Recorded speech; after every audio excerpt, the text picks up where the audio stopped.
Montaño. Oportunidad, sin dejar sentada mi voz de protesta, porque el día de ayer presenté 3 pedidos consecutivos de la palabra en este pleno y de manera antidemocrática y muy especial, la señora presidenta afectó mi derecho como asambleísta a participar en los debates. Hay que recordar que esto no es una escuelita, que esto es el Parlamento y que ningún acuerdo de la presidenta con jefes de bancadas puede restringir ni afectar el derecho constitucional y legal que tiene un asambleísta de hablar a nombre del pueblo ecuatoriano a quien representa. Así que voy a dejar libre esa posibilidad. Ningún acuerdo aquí de jefes de bancadas pueda impedir que yo solicite la palabra y que hable en este pleno. Dicho eso, voy a hablar de la justicia. No por nada, la justicia y la asamblea se disputan en la credibilidad de la ciudadanía los últimos niveles en la calificación institucional. Demasiada coincidencia.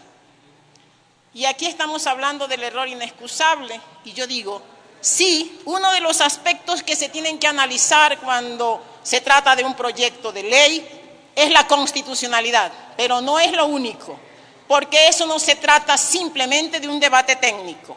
Hay otras condiciones que tienen que ser consideradas cuando se analiza y se debate un proyecto de ley. Y tiene que ver con la conveniencia de ese proyecto de ley. Y tiene que ver con la utilidad a la ciudadanía de ese proyecto de ley.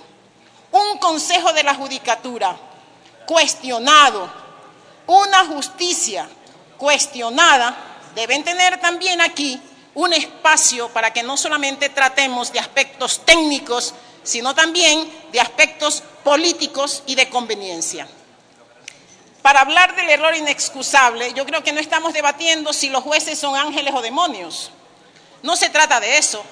Se trata de definir si el Consejo de la Judicatura es el órgano adecuado para determinar el error inexcusable o la equivocación crasa, o llamémosle como le querramos llamar, a los errores cometidos o a las desviaciones cometidas por los jueces. Se trata de decir que no puede el Consejo de la Judicatura, no debe tener esa atribución porque no tiene la capacidad de resolver recursos.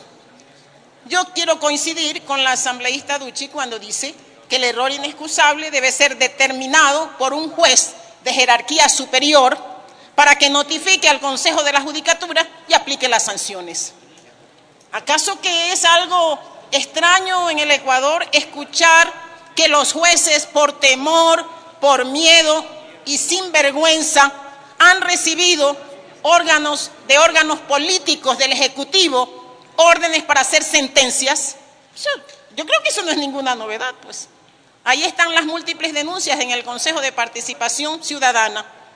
Y si hemos escuchado también de la forma politiquera como el Consejo de la Judicatura utilizó este error inexcusable para perseguir a los jueces cuando no estaba de acuerdo con alguna de sus sentencias. Así que sí queremos sanciones para los jueces, pero queremos que se haga eso, aplicando la justicia, para estar a tono. Así que yo creo que es el momento de debatir de eso. Eso es lo que estamos planteando, que un órgano juzgador, que un juez de jerarquía superior sea quien determine el error inexcusable o el nombre que le queramos llamar acá, para que sea el Consejo de la Judicatura que mantiene su atribución sancionadora, que con base en eso lo aplique. Y entonces separamos a la justicia de los vaivenes y de los coqueteos de los partidos políticos de turno en cada uno de sus momentos. Yo quiero referirme y quiero plantearle a los miembros de la comisión un tema que me parece que podría no ser sentido como importante, pero que lo he conocido y lo he debatido con académicos y con estudiantes universitarios. La pregunta es, ¿por qué establecer un año de prácticas a los estudiantes luego de terminada su carrera universitaria? Gratuito. A mí me parece innecesario. Y la idea sería ¿por qué no reforzar la práctica de los consultorios jurídicos en la universidad? ¿Por qué no determinar un mecanismo claro para que los estudiantes en su último año de estudio puedan patrocinar causas bajo la vigilancia de sus tutores? A mí me parece eso mucho más humano que esperar que termine su carrera y mandarlo a hacer un año de patrocinio legal gratuito. Me parece inadecuado. Entonces, fortalezcamos los mecanismos, se sirve a la comunidad así, se le da la posibilidad al estudiante de último año de hacer su práctica preprofesional sin necesidad de exigirle que luego, cuando ya necesita trabajar, tenga que ir a dar su esfuerzo un año de manera gratuita. Me parece eso injusto, hablando de justicia.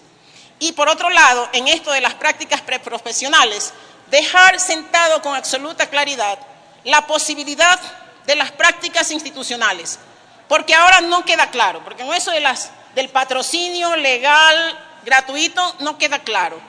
Es muy importante que los estudiantes, una vez que lleguen a los últimos años de estudio, tengan la posibilidad de ir a diversas instituciones, porque eso les sirve primero para identificar cuál es su interés por determinada rama o materia. Y les sirve también su rama de interés, como se dice generalmente. Y les sirve también para mostrarse ante las instituciones en la posibilidad luego de conseguir un trabajo. Lo hemos vivido y así ha sido. Entonces yo creo que hay que determinar eso en la conveniencia, no nuestra, sino en la conveniencia de los estudiantes y de los futuros profesionales. Sobre el tema del periodo al presidente de la Corte Nacional, ¿por qué cambiar y por qué aumentar a 3 años? Me parece que 2 años son suficientes y dejar eso en armonía con el periodo que duran también, con el periodo que tienen los presidentes de las Cortes provinciales. Y hay un tema que lo mencionó aquí la presidenta de la comisión, sobre el tema de la doble instancia para los temas que tienen que ver con lo contencioso administrativo. A mí me parece un tema muy importante, me parece un tema muy interesante, establecer este principio sistémico procesal y la garantía que ya hay en otras materias. Aquí dirán los abogados, la garantía de la doble instancia se aplica en otras materias, ¿por qué no aplicarla también en los temas contencioso administrativo? Creo que hay una propuesta de la asambleísta Noralma Zambrano, creo que vale la pena tomarlo, creo que sin distingo de aquí de ideologías, porque son temas que mejoran la práctica y el ejercicio judicial. Así que les dejo planteado esos temas y nuevamente pensemos no solamente en la técnica constitucional, porque también tenemos que abrir un debate político de las conveniencias y de la utilidad de las leyes. Muchísimas gracias. Gracias, señora asambleísta.